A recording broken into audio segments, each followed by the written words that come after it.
முன்னாள் பிரதமர் நீதியரசர் சரத்தன் சில்வாவும் இந்த நிகழ்வில் கலந்து கொண்டிருந்தார். யோஷித்த ராஜபக்சவுக்கு எதிராக என்ன குற்றச்சாட்டு உள்ளது என்பதனை நான் வாசித்து பார்த்தேன். ஏதோ ஒரு நிறுவனத்தின் நிதி தொடர்பில் குற்றச்சாட்டு உள்ளது.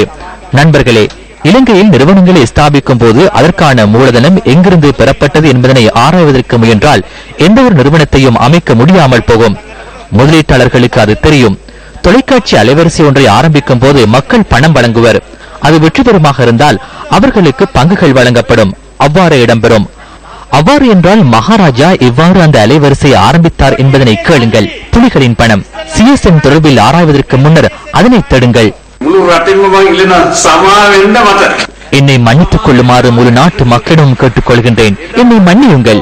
தவறொன்றையாவது செய்து நான் அன்று அவரை சிறையில் அடைத்திருந்தால் இந்த நாட்டை பாரிய அழிவிலிருந்து பாதுகாத்துக் கொண்டிருக்கலாம்.